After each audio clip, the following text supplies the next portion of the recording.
کیوں؟ کیونکہ انہوں نے گناہ کو فیشن بنا دیا. انہوں نے گناہ کو فیشن کا نام دے دیا. جب تک ہم گناہ کو گناہ سمجھتے رہے میری قوم کے جوان کبھی گناہ کی طرف نہیں گئے.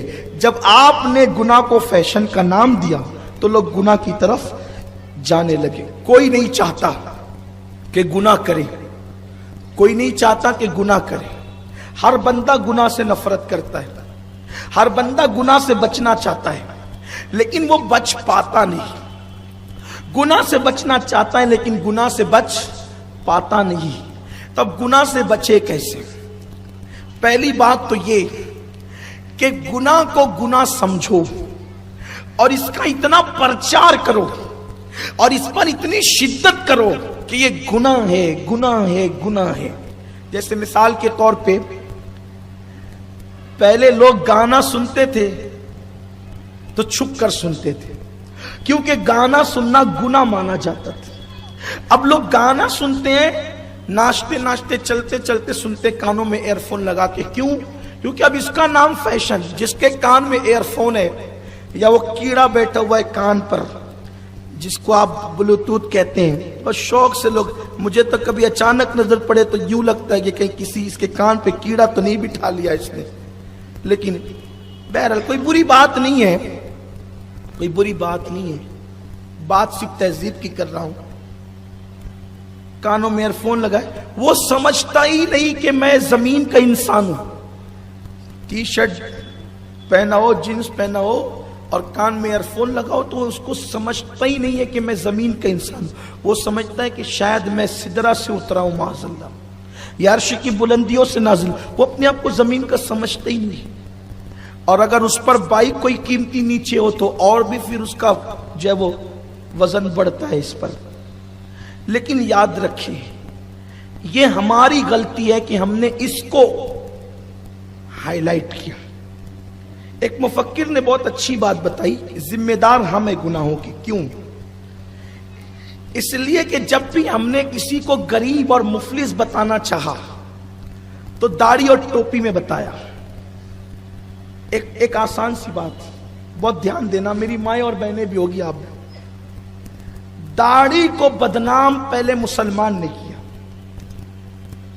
داڑھی والوں کو دہشت گرد, جب لفظ دہشت گرد کے نام سے بھی دنیا واقف نہیں تھی تب سے مسلمان داڑھی والوں کو دہشت گرد بتا رہے تھے لاشعوری طور پہ. وہ کیسے؟ دھیان دیں آپ. اپنا جب بھی کوئی بچہ گود میں ہو اور وہ روئے تو ہم بغیر داڑھی والے کو بتا کے نہیں کہتے کہ انکل ماریں گے. ہم دھیان دے رہے آپ میری بات پہ, اس پہ جتنا روک کم ہے. ہم بغیر داڑھی والے کو بتا کے نہیں کہتے کہ انکل ماریں گے, ہم داڑھی والے کو بتا کہتے ہیں اور بابا مارے گا تجھے, اور بابا اٹھا کے لے جائے گا تجھے. یعنی مسلمان اپنے بچے کو بچپن سے اس کے دماغ میں یہ فکر ڈال رہا ہے کہ جو پینٹ شرٹ اور داڑھی پہ ہوتا ہے وہ نہیں مارتا, جو کرتے پاجامے پر ٹوپی پہ داڑھی والا ہوتا ہے وہ مارتا ہے. تو اب یہ بچہ جس کے ذہن میں ایک فکر آئی, ماں نے ڈالا, باپ نے ڈالا, کسی اور نے نہیں, اور وہ بھی کس ماں باپ نے؟ مسلمان ماں نے, مسلمان باپ نے. اب وہ بچہ جب جوان ہوگا تو یہ فکر پرورش پائے گی کہ یہ داڑھی والا تو مارنے والا ہے, یہ داڑھی والا تو ڈرانے والا ہے, تو کیا وہ جوان ہو کر کے خاک داڑھی رکھے گا؟ حالات کس نے بد خراب کیے؟ دشمنوں کو دوش دینے والوں, ذمہ دار اسلامی تہذیب کا مذاق اڑوانے کے تم ہو, مسلمان ہے. ورنہ ایک وقت ہماری فکر کیا تھی, ہمارا کلچر کیا تھا, ہمارا معاشرہ کیا تھا؟ سلطان صلاح الدین ایوبی, اللہ ان کی قبر پہ رحمت و نور کی برسات فرمائے. قیامت تک کے دنیا فخر کرے گی صلاح الدین پر, صلاح الدین ایوب کے بیٹے صلاح الدین پر, غوث الاعظم دستگیر کے مرید صلاح الدین پر, فاتح بیت المقدس صلاح الدین پر. دنیا فخر کرے گی اس جوان پر. یہ جوان بیت المقدس کا فاتح ہوا, لوگ اس کو جانتے ہیں بہت اچھی طرح سے. یہ اپنے گھر کے آنگن میں گارڈن تھا، باغ، اپنے سب سے چھوٹے بیٹے کے ساتھ کھیل رہے تھے صلاح الدین ایوبی، کھیل رہے تھے۔ ہمارے کھیل کود کی ممانعت نہیں ہے، اسلام جتنی انجوائے کی اجازت دیتا ہے دنیا کا کوئی مذہب انجوائے کی اجازت اتنی نہیں دیتا۔ اصل میں اسلام کے ساتھ کیا حادثہ ہوا پتہ ہے؟ ایک اسلام بیزار لوگ جنہوں نے حد سے زیادہ آزادی چاہی اور وہ اسلام سے دور ہو گئے، اور ایک ہے سو کارڈ متقی لوگ، سمجھے آپ، اوور متقی، مصنوعی متقی، دکھاوے کے متقی۔ انہوں نے اسلام کو اتنا مشکل کیا کہ جو آزادی چاہتے تھے اپنی مرضی کی، وہ تم آزاد ہو گئے مرضی سے، اور جو تنگ کرنا چاہتے تھے اپنی مرضی سے انہوں نے تنگ کر دیا، یہاں تک کہ مسکرانے پہ بھی پابندی لگا دی، اور گردن کو جھکا کے اور منہ پھلا کر کے اور آنکھیں پسار کر کے بیٹھنا، اسی کو انہوں نے تقوی سمجھا۔ یہ کوئی تقوی نہیں ہے، دقیانوسیت ہے۔ تقوی گردن میں نہیں ہے، تقوی تسبیح میں نہیں ہے، تقوی لمبی داڑھیوں میں نہیں ہے، صرف التقوی ہاں ہونا، تقوی یہاں ہے۔ اگر دل میں خدا کی خشیت ہے اور تیرا چہرہ ہمیشہ مسکراتا ہے تو تو متقی ہے، اس لیے کہ حضور سے زیادہ مسکرانے والا روئے زمین پر کسی کو نہیں دیکھا گیا۔ مسکرانا تقوی کے خلاف نہیں، کھیلنا بھی تقوی کے خلاف نہیں۔ کوئی کھیل جس کی اسلام اجازت دیتا ہو تقوی کے خلاف نہیں ہے۔ ایک مرتبہ مسلمانوں کے بچے کھیل رہے تھے، کچھ نئے مسلم آئے، کہنے لگے یا رسول اللہ ہمارے بچے کھیل رہے ہیں۔ فرمایا کھیلنے دو تاکہ دنیا کو پتا چلے کہ ہمارے مذہب کے اندر رہبانیت نہیں ہے، ہم عبادت کے وقت عبادت کرتے ہیں اور کھیل کے وقت جائز کھیل کی اجازت بھی دیتے ہیں۔ تو حضور علیہ السلام نے خود کئی ایسے کھیل اختیار فرمائے جیسے کہ تیراکی کرنا۔ حضور علیہ السلام جب بچپن میں مدینہ منورہ گئے تھے اپنی امی کے ساتھ، تو مدینے کے ننھے ننھے بچوں کے ساتھ 6 سال کی عمر میں کنویں میں حضور تیراکی فرماتے تھے۔ پھر اس کے بعد تیر اندازی، کشتی، یہ سب کھیل تھے اس دور کے جو جسم کو مضبوط کرتے تھے۔ اب تو جسم کو مضبوط کرنے والے کھیل ہی نہیں رہ گئے، اب تو روح کو کمزور کرنے والے کھیل ایجاد ہو گئے۔ تو بہرحال میں یہ کہہ رہا تھا کہ انجوائے کی اجازت اسلام جتنی دیتا اتنا کوئی مذہب نہیں دیتا۔ اوروں کے یہاں ہنس نہیں سکتے، ہمارے یہاں تو مسکرانا بھی صدقہ ہے۔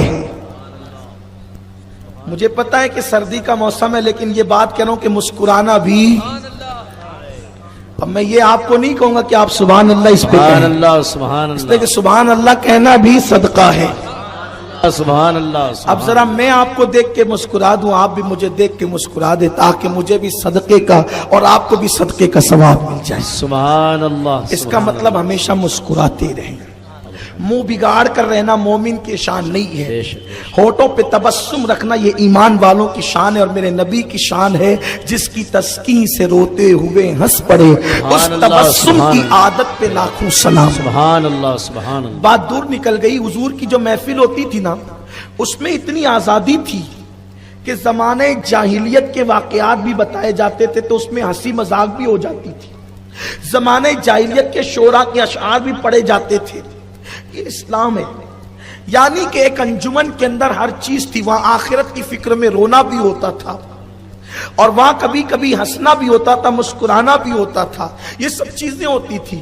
اسلام میں اتنی انجوائے کی اجازت ہے مسلمانوں، میرے بھائیوں، آپ کو حیرت ہوگی کہ صحابہ کرام آپس میں اتنا پیار کرتے تھے کہ جب وہ تربوز کھاتے تھے تو ان کی محفلوں کا تذکرہ یوں بھی آیا ہے، کسی محفل میں انہوں نے تربوز کھائے اور تربوز کے چھلکے مذاق میں ایک دوسرے کو پھینک کر کے مارے۔ یہ بھی ملتا ہے اسلام میں، اسلام میں یہ بھی ملتا ہے۔ حضور اپنی بیویوں کے ساتھ دوڑ لگاتے تھے،